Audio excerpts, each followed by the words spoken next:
शरीयत ने कहा कि मुसलमान को अपनी हैसियत पाकीज़ा रखनी होगी। शरीयत ने कहा मुसलमान को अपना स्टेटस पाक रखना होगा। शरीयत ने कब कहा कि शरीयत ने कह दिया कि आप जो मर्जी स्टेटस लगा लें? नहीं, बल्कि हुक्म दिया गया शरीयत में कि मुसलमान का मियार, मुसलमान की हैसियत इस्लाम के मुताबिक होनी चाहिए। अल्लाहु अकबर। इस्लाम ने मोबाइल को चलाने के तरीके हमें दिए। इस्लाम ने कहा कि अगर एक मस्जिद बनाओगे और एक किसी गरीब को कपड़ा पहनाओगे, कहीं पानी का कुआं फैलाओगे, बनाओगे, फरमाया जब तक वो इस्तेमाल होता रहेगा तुम्हें सवाब मिलता रहेगा। इसी तरह मोबाइल पर शरीयत ने कहा कि जो लोग गंदी फिल्में, गंदे गाने उनको शेयर करेंगे, दूसरों तक पहुंचाएंगे, वो जब तक आगे जाते रहेंगे, जितनी अय्याशी वो करेंगे उनके हिस्से का गुनाह आपके खाते में भी लिखा जाएगा। कौन कहता है कि शरीयत नहीं कहती मोबाइल कैसे इस्तेमाल करना है? शरीयत ने जिंदगी का कोई हिस्सा ऐसा नहीं छोड़ा जिसमें इंसानों को तालीम ना दी हो कि कौन सी चीज कैसे इस्तेमाल करनी है। व्हाट्सएप के ऊपर एक ऑप्शन आती है, उसका नाम है स्टेटस। स्टेटस समझते हैं? अंग्रेजी में शब्द है, एक स्टेटस लफ्ज है, और अगर उसका उर्दू तर्जुमा करें तो उसका पता लगता है औकात, हैसियत। स्टेटस का अगर देसी जुबान में तर्जुमा करें ना, आप कहते तेरी क्या औकात है, मतलब तुम्हारा क्या स्टेटस है। अब कोई नाचने वालियों की तस्वीरें लगा रहा है, कोई गंदे गाने लगा रहा है, यानी आप दूसरे को बता रहे हैं भी हमारा स्टेटस तो ये है, देख लो। आप क्या समझते हैं कि वो सिर्फ स्टेटस इसलिए उसने बना दिया कि बस आप उसमें जो मर्जी चढ़ा दें? वो इसलिए बनाया ताकि दूसरा बंदा उसको देख के ये अंदाजा लगा सके कि आप कैसे हैं। वो स्टेटस की ऑप्शन इसलिए मोबाइल वाले ने बनाई है ताकि जिन लोगों के पास आपका नंबर है वो ये समझ सके इस बात को कि भाई ये बंदा कैसा है, ये ईमानदार है, दीनदार है, बेईमान है, गुंडा है, अय्याश है, रियाकार है, कैसा है ये बंदा। अब हम बताते हैं उसको। फिर जो दयानतदार हैं, ईमानदार हैं, वो अल्लाह और रसूल की बातें लगाएंगे। जिनको ज्यादा फिल्में देखने का शौक है वो अपनी फिल्में लगाएंगे। जिनको फाहिशा औरतें दिखाने का शौक है वो गंदी चीजें लगाएंगे। तो बताते हैं कि ये हमारी औकात है जनाब। आप क्या समझ रहे हैं कि शरीयत ने ये तय नहीं किया? शरीयत ने कहा कि मुसलमान को अपनी हैसियत पाकीज़ा रखनी होगी। शरीयत ने कहा मुसलमान को अपना स्टेटस पाक रखना होगा। शरीयत ने कब कहा कि शरीयत ने कह दिया कि आप जो मर्जी स्टेटस लगा लें? नहीं, बल्कि हुक्म दिया गया शरीयत में कि मुसलमान का मियार, मुसलमान की हैसियत इस्लाम के मुताबिक होनी चाहिए। दीनदार लोगों की सुन लो, और सुबह फजर में ही फ़ोन करने लगेंगे दूसरों को। अब जो नहीं उठा रहा अपने पास से बैठे फतवे दे रहे हैं, अच्छा फजर में उठाया नहीं फ़ोन, सो रहा होगा ये मौलवी। अल्लाहु अकबर। रसूलुल्लाह ने फरमाया सबसे बड़ा कुफर बदगुमानी है। प्यारे रसूल ने फरमाया सबसे बड़ा कुफर क्या है जी? बदगुमानी है। अपने पास से ही अंदाज़ा लगा लो कि जी इनका मोबाइल सुबह के वक्त ऑन नहीं था, लगता फजर में सो रहे होंगे। तुम्हें ये इख्तियार किसने दे दिया कि आप अपनी तरफ से ये बात मोबाइल के जिम्मे से तय कर लें कि कौन सुबह को जाकर है, कौन सो रहा है? हजारों लोग हैं जो फोन का इस्तेमाल रात को करते ही नहीं, उनके फोन एक तरफ पड़े रहते हैं घरों में। तो शरीयत ने तो हमें कहा, अब हम किसी को फोन कर रहे हैं, मेरे साथ तो अक्सर ऐसा ही होता है। अब किसी साहब का फोन आ रहा है, अब हम तकरीर कर रहे हैं, अगले ने 5 फोन कर दिए और सोचेगा यार पता नहीं ये मौलवी अकड़ी रहा, फोन ही नहीं उठा रहा। भाई ये अकल नहीं दी अल्लाह करीम ने। शरीयत ने सिखाया नहीं किसी के घर का दरवाजा खटखटाओ, नहीं आ रहा दोबारा खटखटाओ, नहीं आ रहा तिबारा खटखटाओ, नहीं आ रहा तो चले जाओ फिर दोबारा आना। इसका मतलब घर में कोई नहीं, इसका मतलब घर वाले आराम कर रहे हैं, इसका मतलब वो किसी ऐसे जरूरी काम में है कि बाहर वाले का दाखला अच्छा नहीं समझते, तो ये दबादब दरवाजा तोड़ने पे लगा हुआ है। दबादब एक दफा फोन काट रहे हैं, फिर मिला रहा है, फिर काट रहे हैं, फिर मिला रहा है, फिर काट रहे हैं, फिर मिला रहा है। अल्लाह अकबर। क्या शरीयत ने ये तालीम नहीं दी है कि किसी का दरवाजा एक दफा खटखटाया अब अगला नहीं चाहता कि इस वक्त आप उसके घर में दाखिल हो? लोग दूसरे को देख रहे हैं, रात को अगर कोई ऑनलाइन है दे जी धड़ाधड़ फोन कर रहे हैं, अगला अपना काम कर रहा है। बेशुमार काम आजकल जो हैं वो सिर्फ ऑनलाइन ही निपटाए जा सकते हैं। वो अपने काम में मगन है कि किसी तरह काम कंप्लीट हो जाए। अब इधर जिसने देख लिया कि अच्छा ऑनलाइन है, वो धड़ाधड़। एक साहब का रात को मैं किताब अक्सर लिखने का इरादा, अल्हम्दुलिल्लाह आपकी दुआओं से कई किताबें अब तक लिख चुका हूँ, तो अक्सर रात को लिखता हूँ तो ऑनलाइन जो चीज़ें ढूंढनी होती है। एक साहब का 2:30 बजे फ़ोन आया अलीगढ़ से, तो मैंने उन्हें पूछा भाई क्या बात हो गई, 2:30 बजे खैरियत है? नहीं जी वैसे ही मैंने सोचा आप ऑनलाइन आपसे बात करूं। मैं कहा आपके लिए तो नहीं मैं ऑनलाइन हुआ, आपके लिए तो नहीं हुए हैं, जान ना पहचान मैं तेरा मेहमान। शरीयत ने यह सिखाया नहीं है। शरीयत ने बाकायदा आदाब सिखाए हैं कि किस वक्त किसके घर जाना है, आराम के वक्त का ख्याल रखना है। अल्लाह के रसूल सल्लल्लाहु अलैहि वसल्लम रात को तहज्जुद के लिए उठते थे। अम्मी आयशा रज़ियल्लाहु अन्हा फरमाती हैं कि इस प्यारे रसूल सल्लल्लाहु अलैहि वसल्लम जूता नहीं पहनते थे कि इबादत मैं उठूंगा तो आयशा को तकलीफ होगी। आप समझे रसूलुल्लाह सल्लल्लाहु अलैहि वसल्लम ने दूसरे की नींद का कितना बड़ा एहतराम किया है। रात की बात है, 12:15 बजे एक साहब का मेरठ से मुझे फ़ोन आया।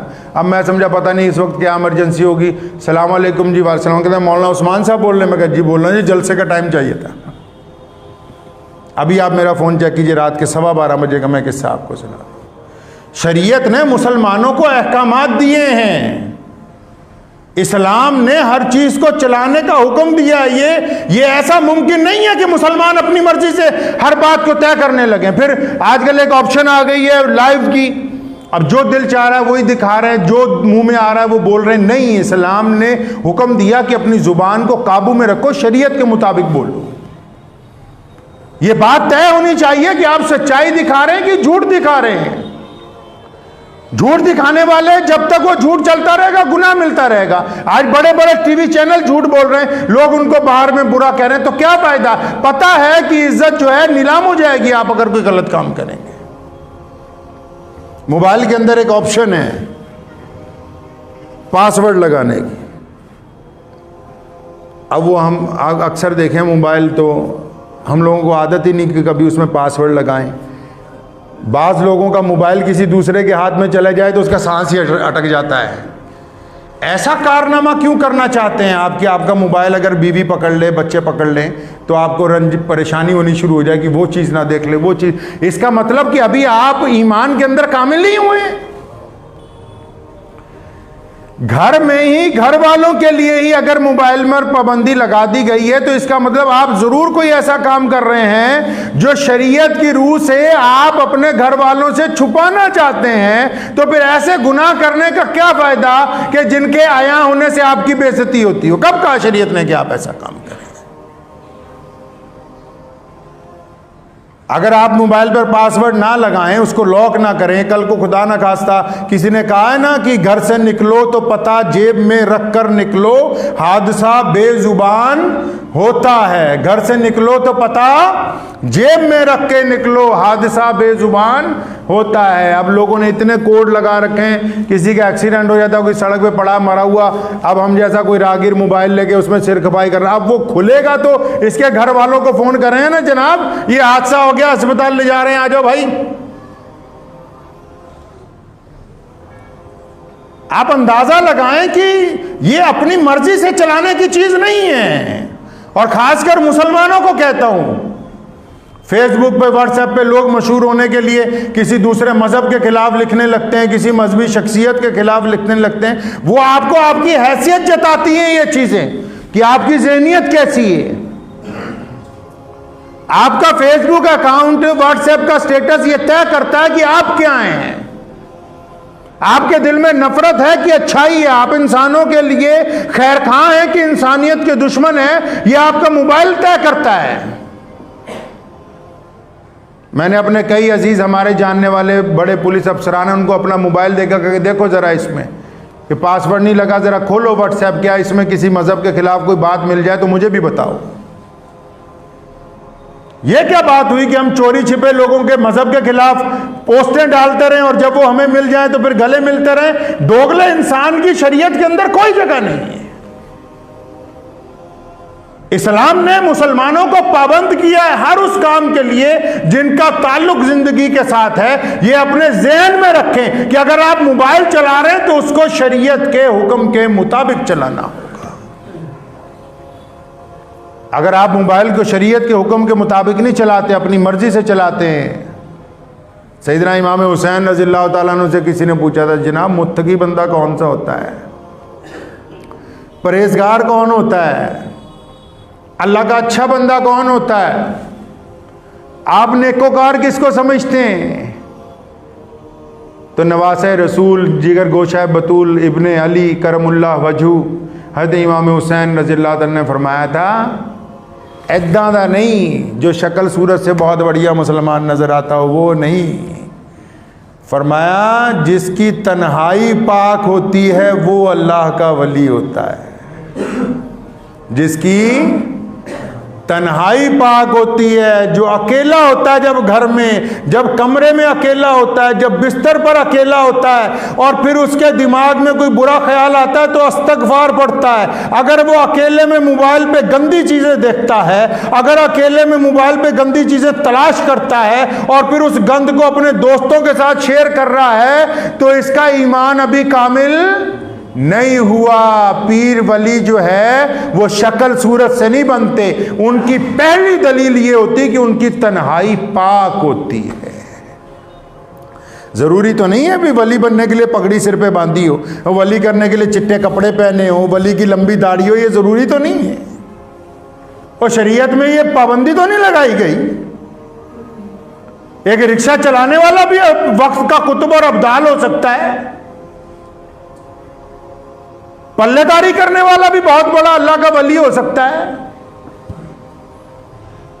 जिनकी तन्हाई नापाक है वो किस तरह कह सकते हैं कि हम अल्लाह के वली हैं, हमारी दुआएं कबूल हो जाएंगी?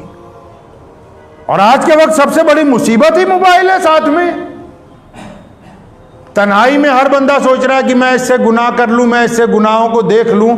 वो एक मिनट की लज्जत हमारे ईमान को छलनी कर रही है, हमारे ईमान को जाया कर रही है, हमारी नेकियों को तबाह कर रही है। और हासिल कुछ नहीं हो रहा, हासिल कुछ नहीं हो रहा। तो शरीयत ने हमें सिखाया है कि अगर आप तन्हा हो तो मोबाइल का इस्तेमाल गंदगी के लिए नहीं किया जा सकता। कौन कहता है कि ये जदीद तरीन चीज़ें इस्लाम से बाहर हैं? कुरान पाक की ये खूबी है, जैसे जैसे दुनिया आगे बढ़ेगी कुरान पाक अपने आप को मनवाता चला जाएगा दुनिया से। यही तो बात है कि दुनिया की बड़ी बड़ी हुकूमतें इस्लाम के मुखालिफ होने के बावजूद रोज़ाना इस्लाम में नए लोग कलमा ला इलाहा इल्लल्लाह मुहम्मदुर रसूलुल्लाह पढ़ के शामिल होते हैं। यही तो इस्लाम की खूबी है।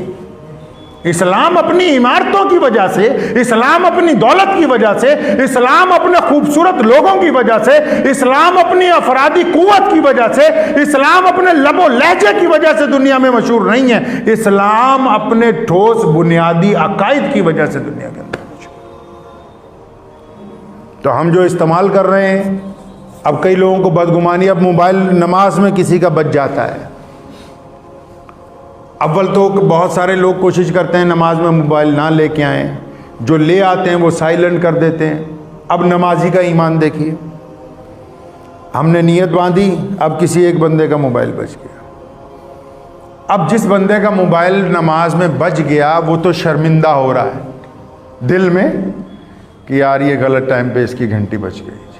ठीक है जी, अब वो साथ वालों का ईमान कैसे नापा जाएगा? उसको तो शर्मिंदगी हो गई, वो तो चलो अल्लाह के हुजूर पास हो गया, चाहे घंटी बच गई।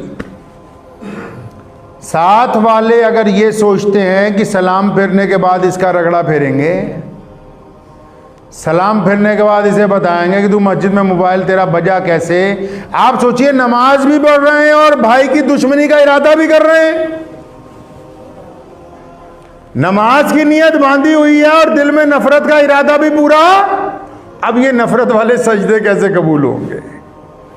शरीयत ने कहा, हुजूर नबी अलैहिस्सलातु वस्सलाम का कायदा था, कभी किसी काम में जल्दबाजी नहीं की। हज़रात सहाबा किराम रज़ियल्लाहु तआला अजमईन फरमाते हैं कि एक मर्तबा की बात है कि प्यारे नबी सल्लल्लाहु अलैहि वसल्लम फजर की नमाज के लिए आते हैं तो बिलाल गायब होते हैं रज़ियल्लाहु तआला। फरमाते हैं कि हम लोग भी टाइम पे पहुंच जाते हैं। अब बिलाल आए, तकबीर कहें तो रसूलुल्लाह मुसल्ले पर जाएं। पढ़िए कभी बुखारी और मुस्लिम को उठा के। लगातार कई दिन तक हज़रत बिलाल 5 मिनट लेट, कभी 10 मिनट लेट, कभी 15 मिनट लेट, कभी 2-4 मिनट लेट, बाद में आते हैं दौड़ते दौड़ते, और आते हुए तकबीर कहते हैं, तब जमात खड़ी होती है। रसूल सल्लल्लाहु अलैहि वसल्लम ने कभी नहीं पूछा कि बिलाल कहाँ देरी हो गई। आजकल तो अगर इमाम 1 मिनट लेट हो जाए है जी, और या मुअज्जिन 1 मिनट लेट हो जाए, तो बस तो मस्जिद कमेटी वाले तो ऐसे तूफान उठा लेंगे जैसे पता नहीं बहुत बड़ी कोई हादसा ही हो गया, क़यामत ही आने वाली थी 2-4 मिनट में ही। कि भी क़यामत आने से पहले पहले नीयत बांध लेते तो शायद बच जाते। अबू बकर रज़ियल्लाहु अन्हु ने एक दिन पूछा, बिलाल आजकल कहाँ लेट हो जाते हो? सैयदना बिलाल की आंखों में आंसू आ गए। फरमाया, अबू बकर आप तो जानते हो, जब मैंने रसूलुल्लाह सल्लल्लाहु अलैहि वसल्लम के हाथ पर ईमान कबूल किया तो ये फातिमतुज़ ज़ोहरा छोटी सी थी, ये मेरी खिदमत के दौरान ही बड़ी हुई और मेरे सामने ही इनका निकाह हुआ। अब इनके 2 बच्चे हैं, हसन और हुसैन। मैं देखता हूँ कि रसूलुल्लाह सल्लल्लाहु अलैहि वसल्लम की बेटी परेशान हो जाती हैं काम में। सुबह सुबह जाता हूँ तहज्जुद पढ़ के, आवाज़ देता हूँ कि पर्दा कर लें, घर का सारा काम निपटाता हूँ तो बाज़ औक़ात थोड़ी देर हो जाती है वापस आते आते। शरीयत ने असूल और ज़वाबित तय किए हैं। मियाँ साहब, ये जो मैं इसको झूठ बोलने की मशीन कहता हूं, किसको? मोबाइल को। ये जो झूठ बोलने की मशीन हमने रखी है ना अपने हाथ में, इसको आप काबू में रखें।